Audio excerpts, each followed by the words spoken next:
Kisah Orang Kudus. Hari ini, tanggal 15 November, Santo Albertus Agung, Uskup dan Pujangga Gereja. Albertus lahir di Lauingen, Danau Kecil Danube, Jerman Selatan pada tahun 1206.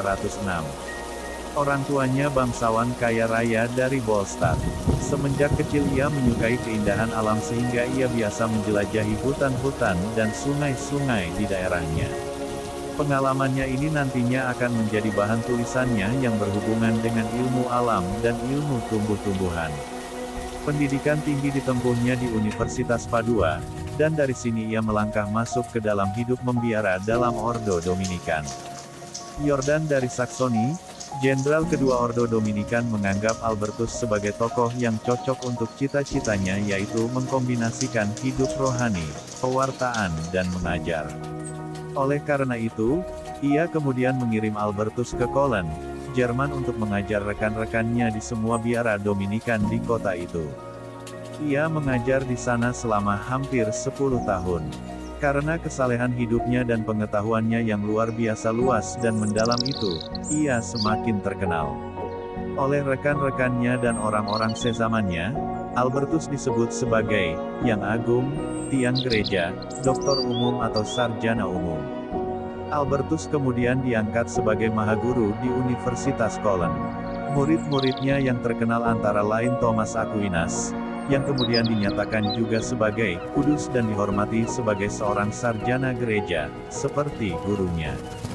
Selanjutnya ia mengajar sebagai mahaguru di Universitas Paris, di mana ia bertemu dan menjalin persahabatan dengan Raja Ludovicus yang saleh itu.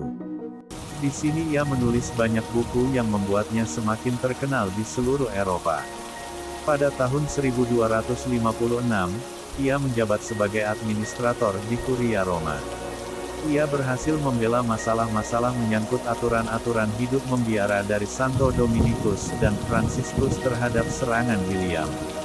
Karena hasil pembelaannya sangat brilian, maka Paus Alexander keempat tahun 1254 sampai tahun 1261 mengangkatnya menjadi uskup di kota Regensburg.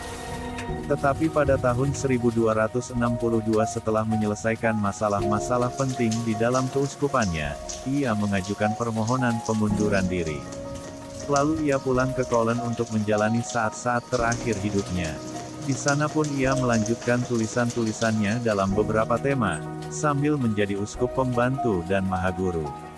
Albertus kemudian mengadakan perjalanan pastoral ke seluruh Jerman dan Bohemia, lalu pergi ke Timur Tengah dan Tanah Suci, dan pada tahun 1247, ia mengikuti Konsili Lyons. Albertus dikenal rendah hati dan suci hidupnya. Ia menaruh devosi yang besar kepada Yesus dalam sakramen Maha Kudus dan kepada Bunda Maria. Semua itu tampak jelas di dalam syair-syair dan lagu-lagu yang digubahnya dan di dalam 50 buah buku yang ditulisnya. Ketika mengikuti Konsili Lyons itu, ia tidak lupa mengenang muridnya Santo Thomas Aquinas. Ia merasa sangat kehilangan dengan wafatnya Thomas Aquinas. Setelah ia mengadakan pembelaan terakhir terhadap ajaran Thomas Aquinas, ia meninggal dunia pada tanggal 15 November 1280, dalam usia 87 tahun. Kesucian hidupnya didukung dengan banyak mukjizat. Santo Albertus Agung, doakanlah kami. K. Carla Channel.